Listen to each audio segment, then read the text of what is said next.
आप सभी सनातन धर्म प्रेमी जनों को हर हर महादेव। आज हम चर्चा करेंगे होलिका दहन पर्व के बारे में। किस दिन होलिका दहन होना चाहिए, क्योंकि समाज में भी दो प्रकार की बातें सुनने में आ रही हैं। एक वर्ग कह रहा है कि 6 मार्च को होलिका दहन होगा, होलिका का पर्व मनाया जाएगा, और दूसरा वर्ग कह रहा है कि 7 मार्च को होलिका दहन होगा। तो आइए देखते हैं कि शास्त्रों के आधार पर किसका मत कितना ठीक है। होलिका दहन, होली का त्यौहार कब मनाया जाना चाहिए, इसके विषय में शास्त्रों में आया है कि फाल्गुन में प्रदोष काल व्यापिनी पूर्णिमा के दिन भद्रा रहित प्रदोष काल में होलिका दहन किया जाना चाहिए। और इस बात को पुष्ट करते हुए धर्म सिंधु में लिखा है, सा प्रदोष काल व्यापिनी ग्राह्य, यानी कि होलिका दहन या होली का पर्व उसी दिन मनाया जाना चाहिए जिस दिन प्रदोष काल में सूर्यास्त के बाद के समय में पूर्णिमा उपस्थित हो। तो आइए देखते हैं कि इस वर्ष संवत 2069 ईस्वी सन 2022-23 में पूर्णिमा की स्थिति पंचांगों में क्या बताई जा रही है। तो पंचांगों में 6 मार्च 2023 सोमवार को बताया गया कि पूर्णिमा प्रारंभ होगी शाम को 4:17 से, और 7 मार्च 2023 मंगलवार को पूर्णिमा समाप्त हो जाएगी शाम को 6:10 पर। लेकिन इसी के साथ एक बात और जान लें कि 6 मार्च को ही शाम को 4:17 से, यानी कि पूर्णिमा के साथ ही भद्रा नाम का एक दोष भी प्रारंभ हो जाएगा, जो दूसरे दिन 7 मार्च को सुबह 5:14 तक रहेगा। इस भद्रा नाम के दोष को ध्यान में रखें, क्योंकि सारी की सारी चर्चा इसी भद्रा दोष पर टिकी हुई है। अब होलिका दहन के कुछ जो प्रमुख बिंदु हैं उनको आप ध्यान से सुनिए। सबसे सामान्य बात तो यह है, जो हम पूर्व में भी कह चुके अभी, कि होलिका दहन सामान्य रूप से पूर्णिमा तिथि में होता है, भद्रा रहित प्रदोष काल में होता है। एक बात। दूसरी बात यह है, यदि प्रदोष काल भद्रा नाम के दोष से मुक्त न हो तो प्रदोष काल में भद्रा पुच्छ का समय निकाल करके होलिका दहन करना चाहिए। अगली बात, यदि भद्रा पुच्छ का समय भी प्रदोष काल में प्राप्त नहीं हो तो कम से कम भद्रा नाम के दोष का जो मुख काल है उसका तो त्याग कर ही देना चाहिए। और जब ये सारी की सारी स्थिति न मिले, ऐसी स्थिति में क्या करें, तो उस विषय में, उस स्थिति में धर्म सिंधु में लिखा है, उक्त विषये यदि प्रतिपदो ह्रासस्तदा पूर्व दिने भद्रा पुच्छेवा भद्रा मुखमात्रम त्यक्त्वा भद्राया मेव वा होलिका दीपनम। इसका सारांश ये है कि यदि 2 दिन किसी स्थिति में पूर्णिमा प्राप्त होती है, किसी दिन प्रदोष काल में ज़्यादा, किसी दिन प्रदोष काल में कम, तो पहले वाले दिन में प्रदोष काल में भद्रा नाम का दोष हो तो भद्रा पुच्छ का समय निकाल करके उस समय में, या भद्रा पुच्छ का भी समय प्रदोष काल में न मिले तो भद्रा काल में ही प्रदोष काल में होलिका दहन करना चाहिए। यहाँ पर एक बात स्पष्ट है कि होलिका दहन का जो प्रमुख समय है वो प्रदोष काल है। अब उसमें यदि भद्रा पुच्छ का शुद्ध समय मिल जाए तो अच्छी बात है, भद्रा पुच्छ का समय न मिले तो कम से कम भद्रा मुख का समय तो त्याग ही देना चाहिए। अब ऐसी स्थिति में देखते हैं कि भद्रा मुख कितने बजे से कितने बजे तक है, या भद्रा पुच्छ का जो समय है होलिका दहन के लिए वो कितने बजे से कितने बजे तक है। तो गणित करने में प्राप्त होता है कि भद्रा का जो मुख है वो 6 मार्च को, 6 और 7 मार्च के बीच की जो रात्रि है उस समय में रात्रि 2 बजे से 4:08 तक रहेगा भद्रा मुख, जिसका हमें हर हालत में त्याग कर देना चाहिए।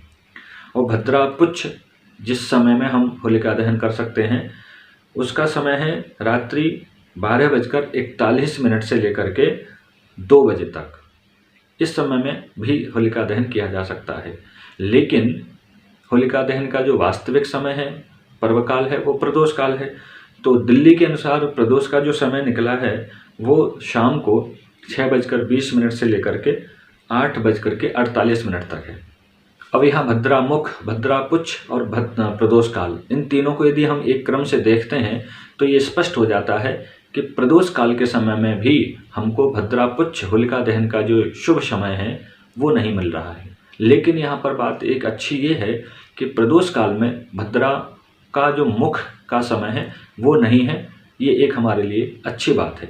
तो ऐसी स्थिति में निश्चिंत होकर के 6 मार्च सोमवार को पूर्णिमा को प्रदोष काल में शाम को 6:20 से लेकर के रात्रि 8:48 तक होलिका दहन किया जा सकता है।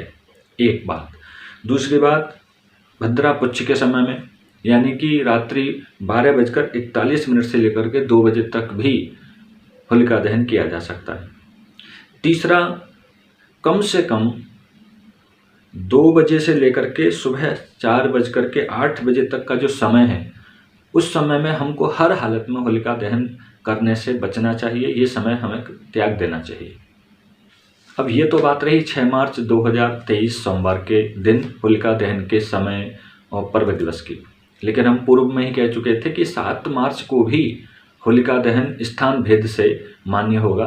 तो जिन नगरों में 7 मार्च को सूर्यास्त 6:10 से पहले हो जाएगा, उन नगरों में, उन प्रदेशों में 7 मार्च को सूर्यास्त के बाद प्रदोष काल में होलिका दहन किया जा सकता है। क्योंकि 7 मार्च को जिन नगरों में सूर्यास्त 6:10 से पहले हो जाएगा ना, उन नगरों में पूर्णिमा तिथि प्रदोष काल को स्पर्श कर लेगी। तो इसलिए उन नगरों में 7 मार्च को सूर्यास्त के बाद प्रदोष काल में होलिका दहन किया जा सकता है। सूर्यास्त से लेकर लगभग मोटा मोटा 2.5 घंटे का समय जो होता है वो सूर्यास्त काल का माना जाता है। तो आइए एक मोटी मोटी नज़र ये देख लें कि किन नगरों में 6 मार्च को होलिका दहन करना शास्त्रीय है और किन नगरों में 7 मार्च को होलिका दहन करना शास्त्रीय होगा। तो सबसे पहले हम 6 मार्च वाले स्थिति देखेंगे नगरों की। तो इनमें जम्मू है, हिमाचल प्रदेश, पंजाब, उत्तराखंड, दिल्ली, यूपी के कुछ भाग हैं, मेरठ, लखनऊ, बुलंदशहर, आगरा, अलीगढ़ आदि स्थान हैं। राजस्थान प्रदेश, गुजरात, महाराष्ट्र, कर्नाटक। तो ये कुछ स्थान हैं, प्रदेश हैं जिनमें 6 मार्च को सोमवार को होलिका दहन करना शास्त्रीय है और इन स्थानों पर, इन नगरों में 6 मार्च को होलिका दहन करना ही चाहिए। अब देखते हैं 7 मार्च को होलिका दहन के जो नगर हैं उनमें अधिकांश नेपाल का जो स्थान है, क्षेत्र है, वो सब 7 मार्च को आएगा। बिहार, बंगाल, उड़ीसा, विशाखापट्टनम, फैजाबाद, गोंडा, बाराबंकी, वाराणसी आदि स्थानों पर 7 मार्च को होलिका दहन करना चाहिए। अब यदि आपके नगर में शास्त्रीय दृष्टि से बिल्कुल उत्तम होलिका दहन का समय जानना चाहते हैं तो आप हमें अपने नगर, जिला और प्रदेश का नाम लिख करके बता दीजिए, भेज दीजिए। हम प्रयास करेंगे कि आपको आपके नगर के अनुसार होलिका दहन की तिथि और समय आदि का संकेत कर पाएँ।